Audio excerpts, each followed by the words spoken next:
How's that? That sounds better. That's a better start. Everyone online is like, what? The sound's broken. Nope, that was just me, guys. Sorry. No, I'm glad you guys are all here. I'm glad everyone's tuning in online. And for those that might be new, for those that were here last week, you guys know that our senior pastor's final Sunday was last week. He finished throughout the month of January. And if you were here last week, it was kind of more of really a celebration. We were able to do a baptism. There was fellowship afterwards. There was just it was a really good Sunday. I talked to Ben throughout the week, and he even said, that was a great Sunday. And so it was really cool to be able to do that for his final week. But where we're at right now is, this is our first Sunday without a senior pastor. I mean, there was part of me that's like, do I bring this up? Do I not? It's like, no, like, this is where we're at as a church. And that's okay. And I'm actually really excited for this next chapter and what this looks like. Maybe me saying that this Sunday we don't have a senior pastor, maybe that makes feelings come up inside of you. And I'll tell you, at least from where I'm standing today, I have so much confidence in our team, our staff, our board, our ministry leaders, the pulpit committee, ultimately our Lord, because that's who we serve, right? So that's really where I'm excited about where we're going here. So, but for the behind the pulpit, that's kind of a responsibility I've stepped up and said, yeah, I want to help throughout the month of February. So for those that have been coming here for a while, know me, but if you're kind of new, I do want to kind of let you know a little bit about me. I've been working here since 2016. I'm happily married to my wife, Lauren. We have two younger boys, a 5-year-old and almost a 3-year-old now. And I serve down in youth ministry. Man, what an amazing plug, Jen. I'll give you that. I talked to them about recruiting recently. I was just like, whoa, there you go. Let's call up the church and get some people. That was good. But I also help with the online ministry, and she was exactly spot on. We have 3 teenagers helping us out today, so that's really cool. 2 on camera, 1 upstairs. I help out with men's ministry. A sportsman's banquet is coming up, so really excited about that. So those are kind of a little bit of the responsibilities that I do have. And I enjoy sports. I enjoy the outdoors. I love just getting out in God's creation, hunting, fishing, any of that. I just love being outside, really. I love it more when it's not like single digits. It's been a little cold. It's kind of funny how that happens. And then yesterday, it's like high 20s. I'm literally wearing shorts outside. My wife thought I was crazy, but I'm like, what are you talking about? Get the boys out here. This is awesome. It's crazy how that shift kind of happens. But ultimately, like I said, I love the Lord. I love serving the Lord, and I'm excited about what He's going to do here in this next year, 2022. I'm excited about what He's going to do in and through each and every one of you. I'm excited what He's going to do in our families. I'm excited what He's going to do in this church family.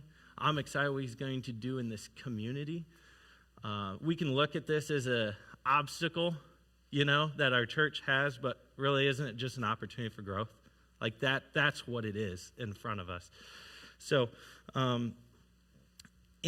maybe you have some thoughts and some things rising up inside of you as I'm talking about this, like, well, Nate, Pastor Nate, I heard you say till February, how long can you do this thing? Or, maybe you're asking, what is the pulpit committee really looking for in a pastor? Or maybe you have questions about, are the ministries really okay, long term? How is everything going to be, throughout all this? And if I could tell you right now, I'd say I don't have answers to your questions right now. But that's okay. Because when I don't have answers and I have concerns and maybe, worries, that drives me to my knees and that drives me to connect with my Heavenly Father. And so as a church, that's where we need to be. As a church body, that's what we need to do. We need to connect with our Heavenly Father more than ever right now. In James 4, it actually says, "Draw near to God, and he will draw near to me." This is ultimately God's desire. He wants us to connect with him. He wants that relationship. He wants that deep connection. And honestly, the best way I know how to connect with the Lord is through prayer. And I think that's one of the most important things we could do. There's power in prayer. We heard Erica talk about that, and that was a great power plug right there. So that was really good. And I think as we're coming in here, and most of us would say, we believe in God, and we're here, and we talk to God. We have a prayer life. I think if we took a poll in here, I'd say we all would say yes. I talk to God. I just looked up America and the United States, and it says 55% of Americans claim that they pray, at some point in level. So I do know there's the majority, right? That's more common than uncommon now that people would say, yes, I talk to God. But then I started thinking of, a question kept coming to me. And I guess I'm just going to ask this question out here to you guys. And you guys can respond by raising your hands, because this is something I've been asking myself. How many of you wish you prayed more deeply and more consistently than you currently do? How many of you wish you prayed more deeply and more consistently than you currently do? All right, there's some hands. And so now we can kind of see this is a topic we can all relate in, right? This is an area where, honestly, in our spiritual lives, I really want to put the challenge out there. There's no I've reached it. I've reached the peak of prayer. I got this thing, right? We want to keep growing. We want to keep developing. We want to get better. We want to connect with our Heavenly Father. And so with this, it's something that I know it's an area where I think a majority of us would say, honestly, yes, I would love to improve in this area. I want to connect deeper. I want to be more consistent in my prayer life. There's this book called The Practice the Presence of God, and it's by Brother Lawrence. And his big thing throughout this book is he describes connecting with God wherever he's at, right? So wherever you're at in life, to invite God's presence there with you. So if you're doing the dishes, and it's like inviting God, hey, come here. Come here, let's do this thing together. I know and maybe that's not a good, I don't know what I'm even doing. Maybe I should be doing the dishes more. Sorry, honey. I think I was drying a plate there. So maybe another example. How about shoveling the snow? That's one we did this week, right? So it's like outside shoveling the snow and inviting God into that experience. God, come here. God, be with me. God, I want your presence here right now. And sometimes those God experiences encourages us to open our eyes and see things like maybe you're done shoveling the snow and you have extra energy and you're like, I'm going to the neighbors now, And shout out to Jason and Carlos. They helped us out this week with that exact thing. So that was really cool. But it's just this idea of inviting God's presence wherever you're at in life. And he had a quote in the book that jumped out.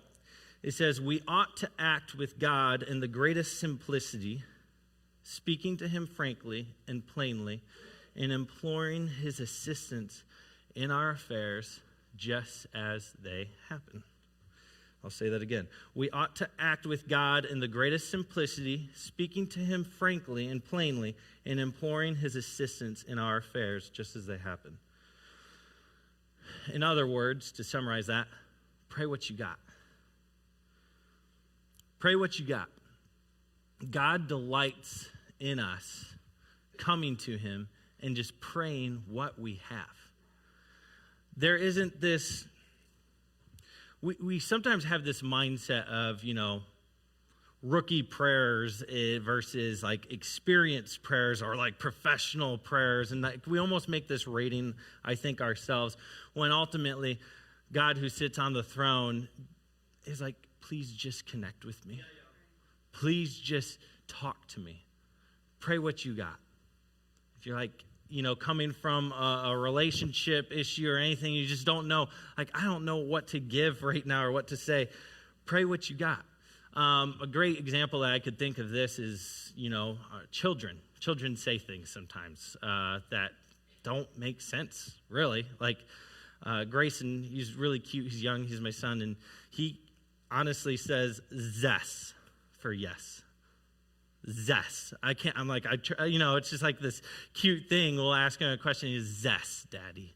And it's like, there's a part, I'm not like, stupid child. Like, what is wrong? No one, what parent ever says that? No, you don't say that. It's kind of cute. And you're like, he's trying, this is awesome. Let's, yes, and or whatnot. But it's zest, Daddy. It's cute. And I think it was yesterday that was kind of funny too. He does this thing where if the sun's in his eyes, he'll go, the sun sees me. The sun sees me. It's like, it's kind of this cute thing. Sun sees me too, bud. You'll be all right.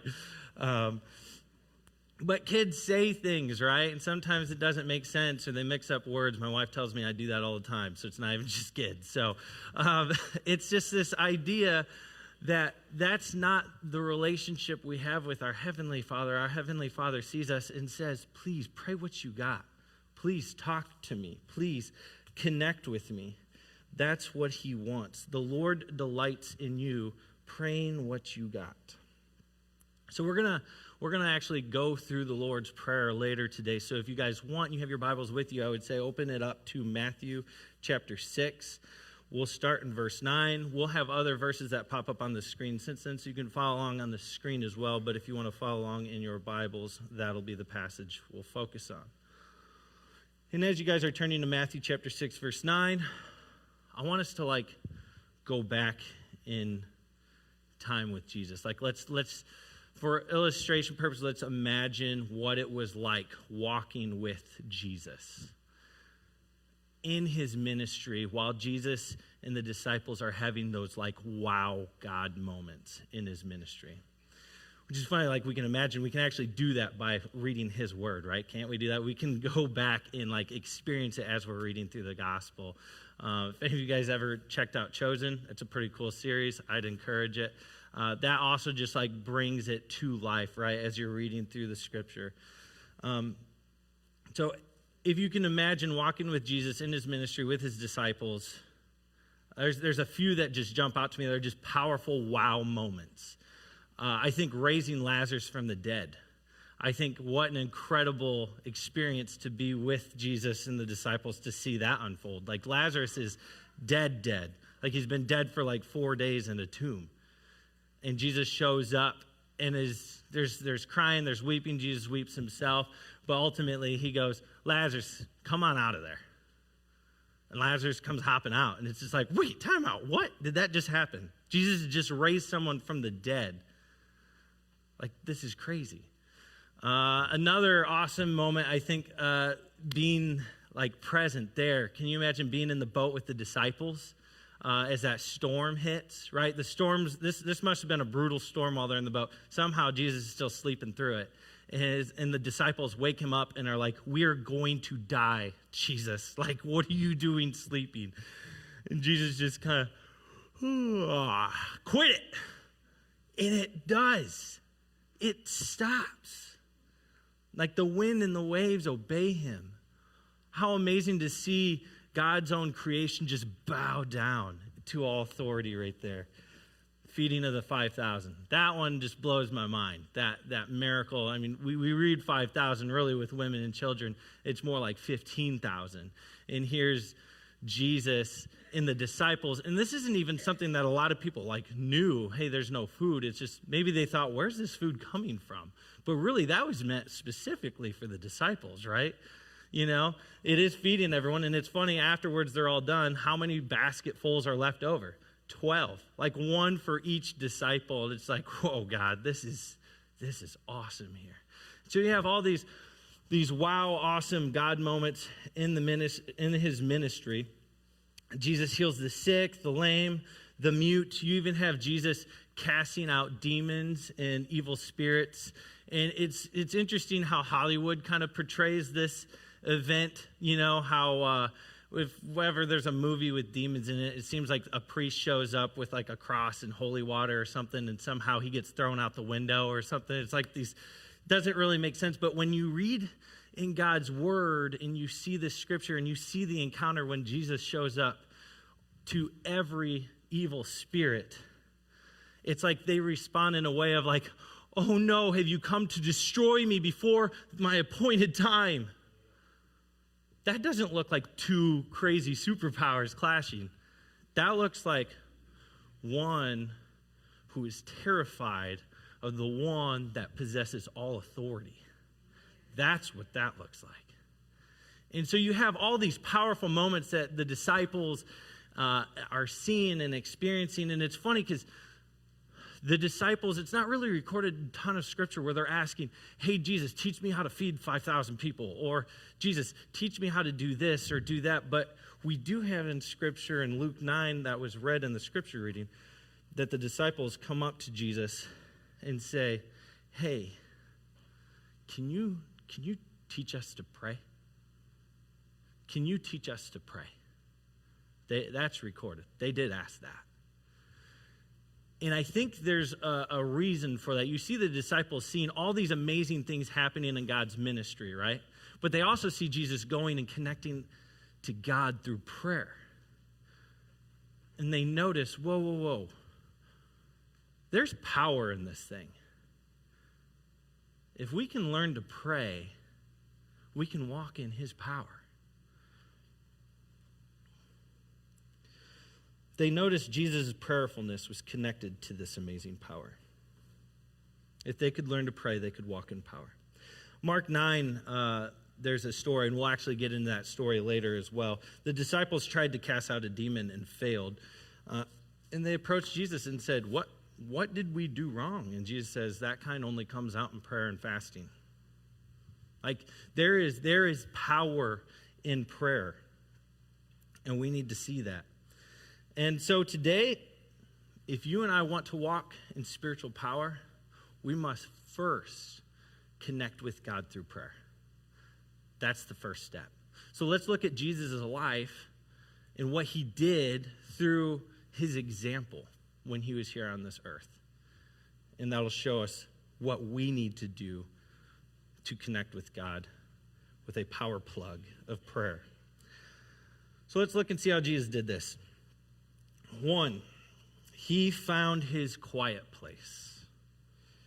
I'm going to spit out a bunch of verses. You guys just follow along here because this is he does it all the time throughout the gospel. Matthew 14:3. After he had dismissed them, he went up on a mountainside by himself to pray. Later that night, he was there alone. Mark 6:46. After leaving them, he went up on a mountainside to pray. Mark 1:35. And rising very early in the morning, while it was still dark, he departed and went out to a desolate place, and there he prayed. Luke 6:12. In these days he went out to a mountain to pray, and all night he continued to pray to God. All night. That one jumps out at me. Luke 5:16. But he would withdraw to desolate places and pray. Jesus is modeling exactly what it looks like to be connected to God. He's removing himself from all distractions. This is really important. And I guess when I see Jesus going time and time again connecting to God, he's always going to a mountainside. And I don't know if any of you guys have been to a mountain. I know a lot of you traveled down to the Smokies, Gatlinburg, Tennessee, and it's just beautiful kind of just seeing those mountains. Or maybe you've gone out west and seen those mountains. I go out west. I love to hunt, and I've been out there, and I can tell you, I was up on a mountain elevation like over 9,000 feet, and I'm laying back on my pack looking up at another mountain. It's even bigger, and I'm just like, wow. It's just breathtaking. The complete silence and just connection that I had with God in those moments. And ultimately, like realizing I was 2.5 to 3 hours away from any connection with any other person on the planet, which is kind of crazy, right? Unless I bumped into another hunter. Because I was at least a 2-hour hike to the vehicle, which I didn't have cell reception there. I'd have to drive at least a half an hour before I actually had cell reception. So it's just like removing myself from all distractions. And I remember it actually took a couple days to decompress. There were times where I'd actually pull out my phone. I'm like, what am I doing? Like, this thing doesn't even work, right? It's like, and then finally, after a while, I was able to really just focus, not just on hunting, but just inviting God into, that experience, right? Now, you guys are probably like, okay, Pastor Nate, we're in LaGrange County, not too many mountains around here. So, but I will say this, LaGrange County is beautiful. This place we live in is beautiful with all the trails and everything that we, like, God has his beauty all over this place. And it's amazing. So we can escape to it. We can. And some of you might be like, Pastor Nate, I don't do outside, especially right now. Like, no, that's not happening. That's okay. We can find a quiet place in our home. Find a room. Maybe it's your office. Maybe it's a closet. Wherever it is, I think Jesus shows us it is important to find a quiet place and go there to connect with him. Now, also, I do understand we live in different stages of life as well. My house is not very quiet. If you came over, you would know that right away. And you'd say, oh, Pastor Nate, just wake up before they do. They hear me. I've tried it. They hear me. They get up. Doesn't work. So there's a lot of those things. But at least for me, and I know where I'm at right now, I want to read the Bible in front of them. And I want to pray in front of them. And I want them to see that. And I want them to hear my spiritual life and see my spiritual life. And I want to invite them into that. So that's also a different a way in life. So maybe it's driving in your car to work. That doesn't work for me because I don't have a lot of time right there. I live really close here. But maybe you have a lot of time and you're listening to, different radio stations. Maybe turn it off. Maybe invite God into your presence while you're on the road. Find that quiet place, whatever it is. It's important. The second thing we see, he prioritizes his connection. He prioritizes his connection. And I look at this and think through like a ministry perspective of, kind of being a pastor and with church. Can you imagine, Jesus and the disciples, and all of a sudden thousands start to gather? Like thousands of people are gathering to hear him proclaim the word of God. And everyone's coming and like, whoa, this is crazy. There's people being healed. There's like, this is amazing. And like right at the peak of this movement, Jesus is like, yeah, I'm going to take the next few weeks off. It's like, wait, no, stop. No, you can't take the next couple weeks off. Are you crazy? Look, like all these people are gathering. God, things are happening. People are being healed. Like this is an amazing, like, don't kill momentum. Like, what are you doing? Like that, like I'm trying to think from a ministry perspective. That's crazy. And Jesus is like, yeah, that's why I'm leaving. Like, I have to connect with my Father. If we want church, we want this stuff to happen, I have to go pray. They go hand in hand. And I guess the biggest thing that I realize when I'm looking at this, you cannot care for the broken if you are not connected with your Heavenly Father. And that was a big part of Jesus' ministry, and that's got to be a big part of us. I think Erica gave a great example of her car not working. If you are not connected with the Heavenly Father, eventually you're going to be a dead car. So let's head back to Mark chapter 9. I know I said Matthew. You guys can stay there if you want, and I'll briefly, I think we have verses up for Mark, but let me kind of catch you guys up what's going on here. I said we'd hop over because there's just such a really good, a powerful story that I see in these verses. Basically, Jesus, James, John, Peter, they're coming off the mountainside from the transfiguration. This amazing thing happens where they're connecting with God, right? They're connecting with their heavenly Father. They're coming down the mountainside.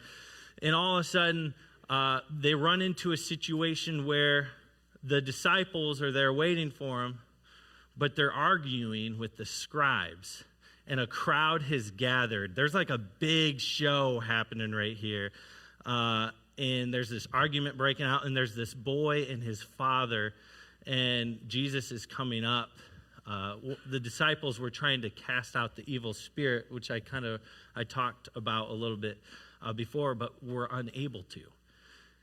And I can't imagine being like the crowds maybe there, just maybe eating their popcorn, like, what is this, like this drama's happened. Like when you actually think about what's happened, it's almost like the scribes have trapped the disciples. Knowing Jesus is gone in a way, and here we have this argument breaking out. And it's almost like, whoa, what is going down here? Oh, here comes Jesus. Whoa, now.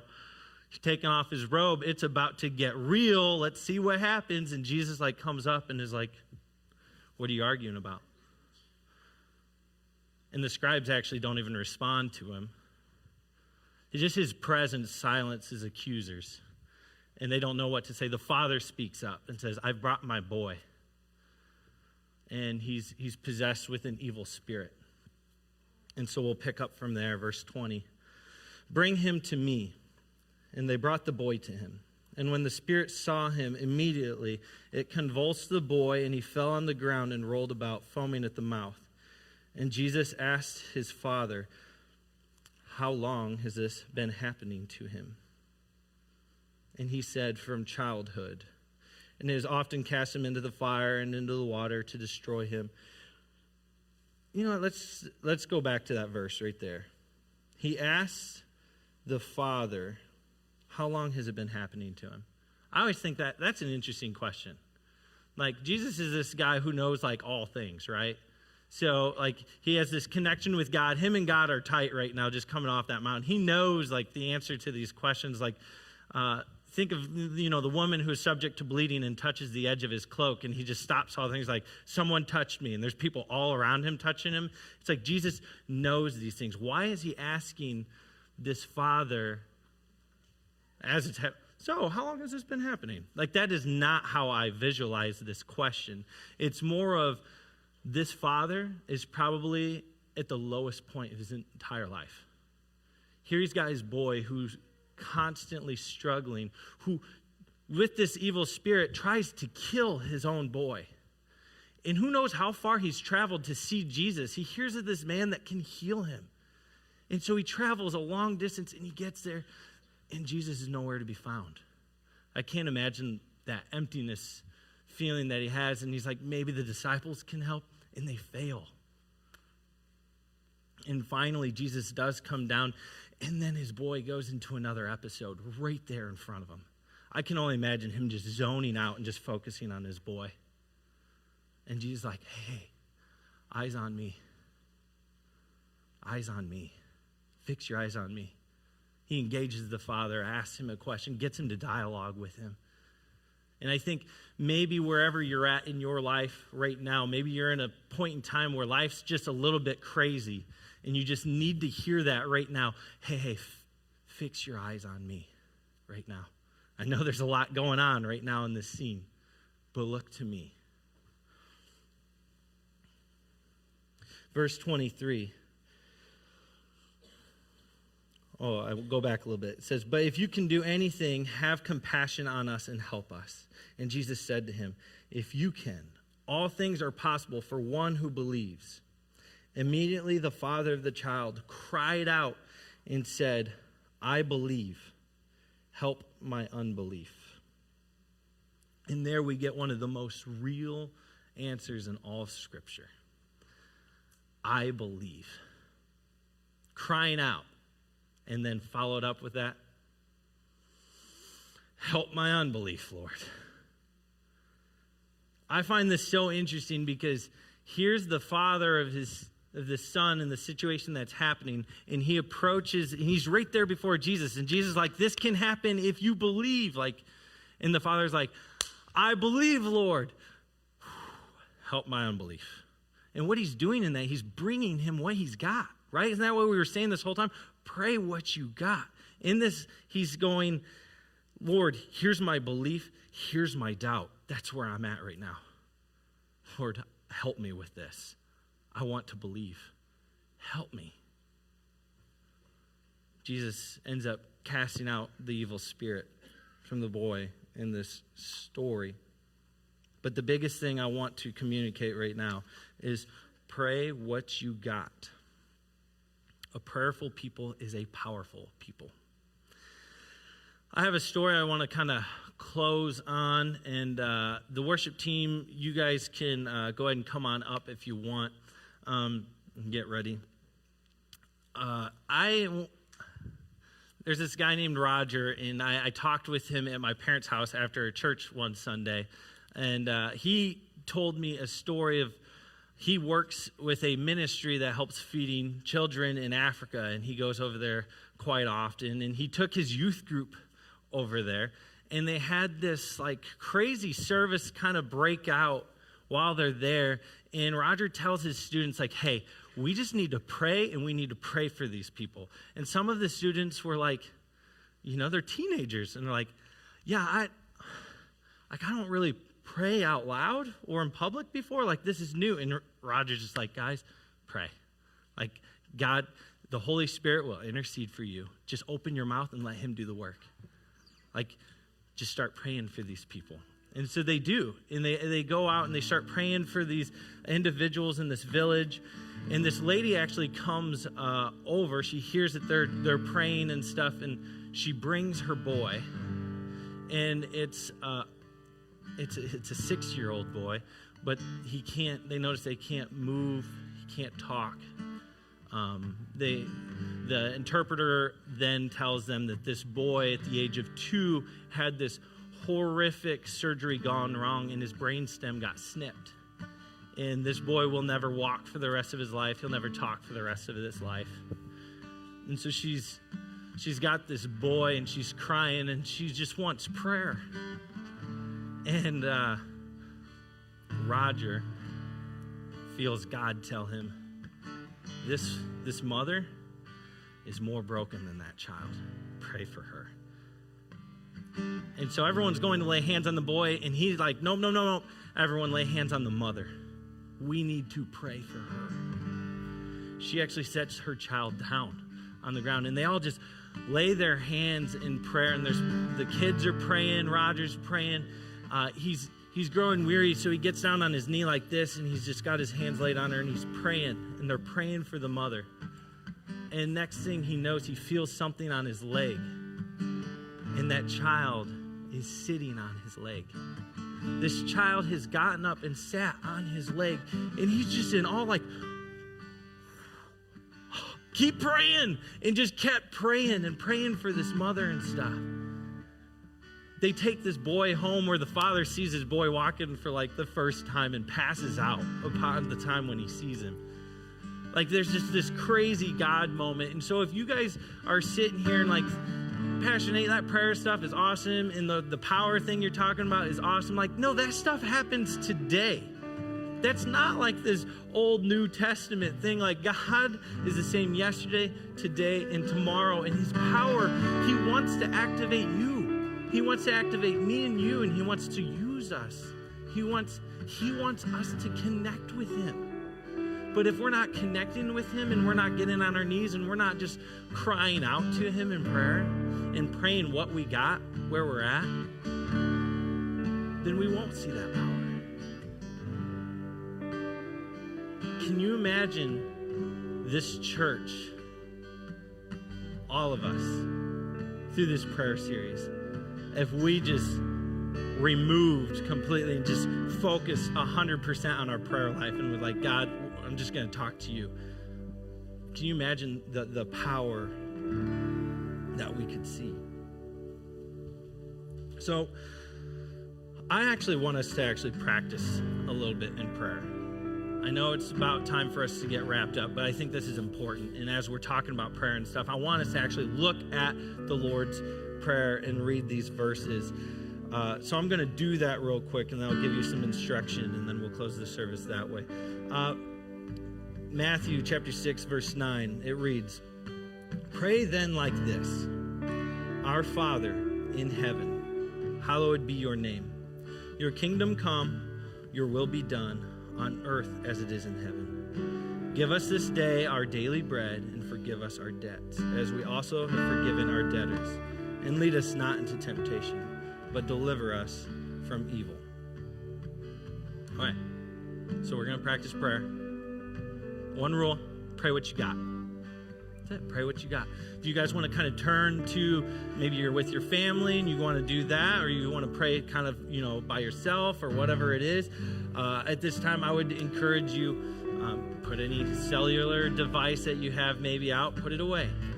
If you got those prayer journals and you're like, actually I like to journal my prayers, do that. We gave you guys each a journal as well.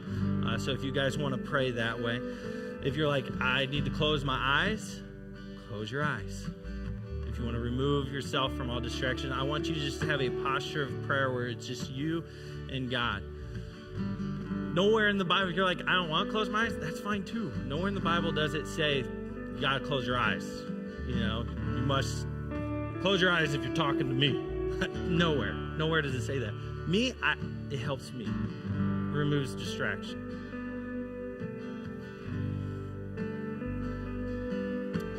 We're going to go through the Lord's Prayer. This isn't a memorized script that I want us as a chant, but more of a template that I want us to just walk through as we pray. Our Father. For some in this room, maybe just saying that, Our Father, is a reminder that you are loved. He's got you. He's protecting you. Maybe saying that was hard. Maybe you had an abusive father, and this is hard to say or hear. Then tell God that. Pray what you got. He wants that connection with you. Our Father.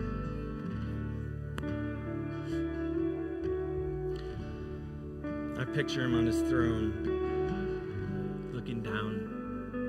He has good intentions for each and every one of us. Our Father in heaven. This is not just focusing heaven. Actually, this word for heaven means like everywhere. So imagine that. Our Father who has good intentions for you in heaven, everywhere. He's there in your difficult situations in life. Invite him there. Invite him into those hard places. Be specific. Tell him these places are difficult. Invite him into your presence right now. Our Father who loves you, who has good intentions for you, in heaven, who is everywhere. Hallowed be your name. Right now, start listening to God, all the things you're grateful for. Thank him for the many blessings in your life. He is the King of Kings. He is the Lord of Lords. He is the name above all names. And he blesses you.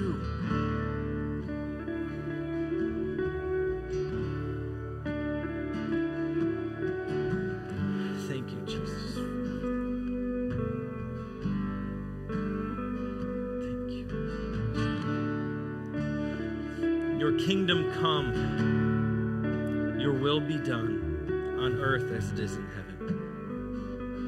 Right now, just ask God's will to be done. In your life,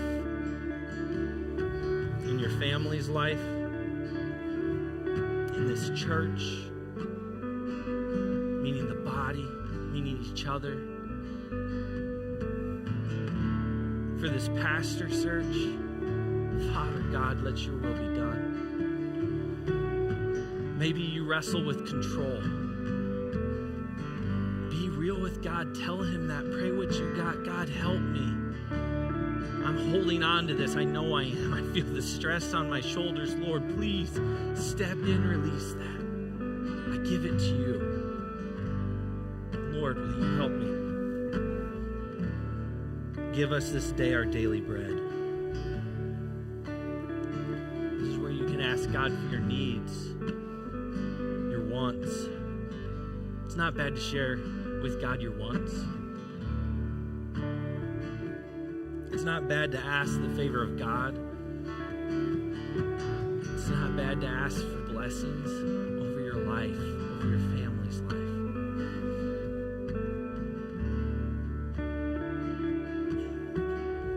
Maybe you know somebody who needs prayer. This is a great place for that. Pray for that person.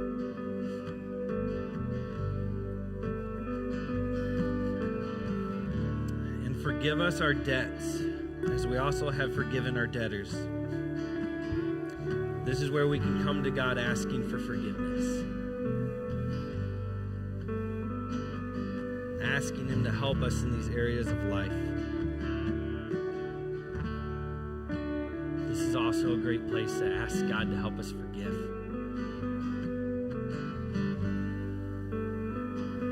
Put those people that are coming to your mind right now that you need to forgive. Put them at the feet of Jesus. This is hard. Maybe this is hard. Ask God for His help. Father, maybe I'm angry or bitter. I don't know why, but Lord, help me. Help me release this. And lead us not into temptation, but deliver us from evil. Hey, ask God to help you to resist sin. This is a good place to ask God to help you in trouble in your life, in your family's life. Maybe it's physical, mental, spiritually. Father, help us. This is a good place to pray for protection over your family, your household, our church, our body, our community. Pray blessings over your family. Pray blessings over your friends. Pray blessings over your enemies. Watch what God does to your heart and theirs.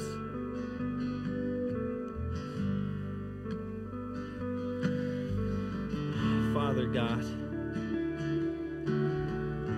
we thank you for this template. We thank you so much that you told the disciples, hey, thanks for asking. I've been wanting to teach you this. Lord, let us come to you this week and spend time with you, connecting with you. God, thank you for this opportunity today that we were able to, as a body, as a church, just connect with you for this moment. Lord, let us continue that.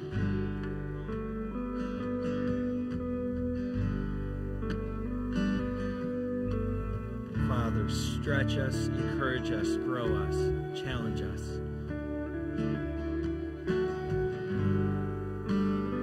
God, help the Holy Spirit to intercede for us. God, we ask the Holy Spirit to come in right now into our lives, into our hearts, into this place, Lord. We love you. We praise you. It's in your holy name. Stand and worship with us. Let's keep that attitude. Ask Him in. There's power in that. If you want to sit and pray, that's fine too.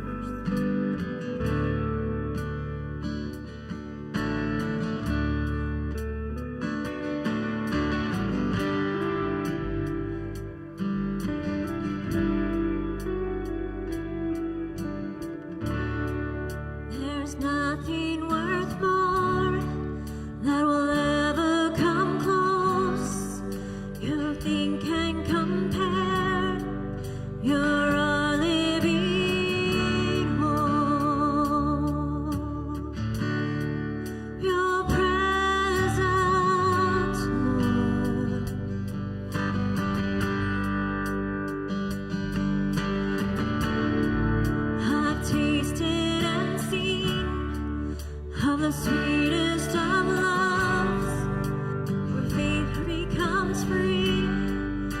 my shame is undone.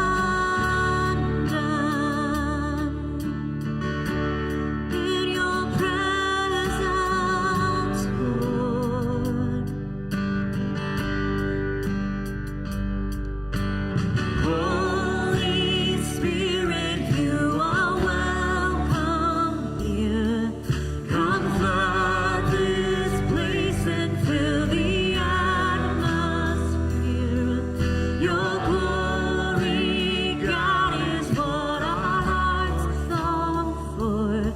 To be overcome by your presence, Lord.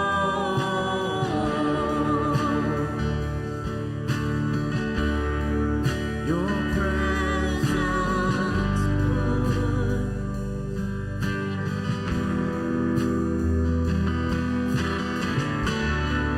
There's nothing worth more that would ever come close. Nothing can compare. You're our living hope. Your presence,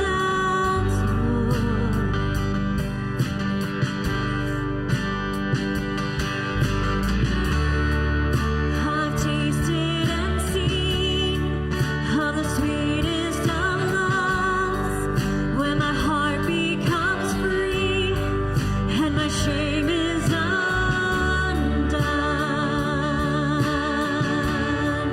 Your presence, Lord.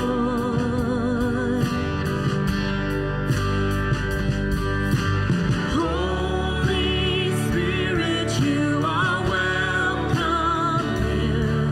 Come flood this place and fill the atmosphere. Your glory, God, is what our hearts long for.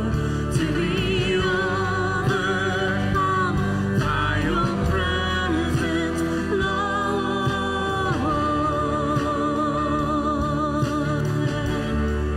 Your presence, Lord. You want that?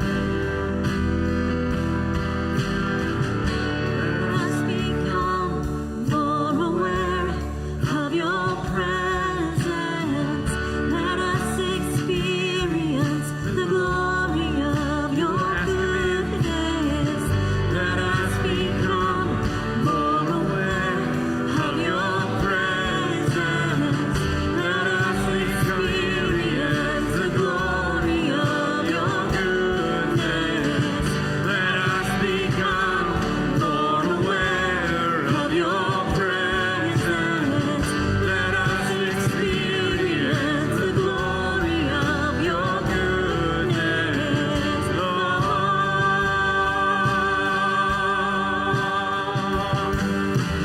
Holy Spirit, you are welcome here. Come flood this place and fill the atmosphere. Your glory, God, is what our hearts long for. To be overwhelmed by your presence, Lord.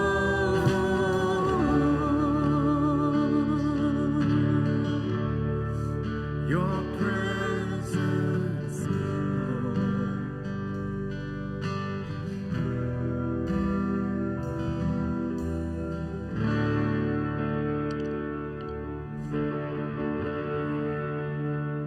Nathan has brought words that I think we know. I think we know prayer is important, but it gets lost. It gets lost in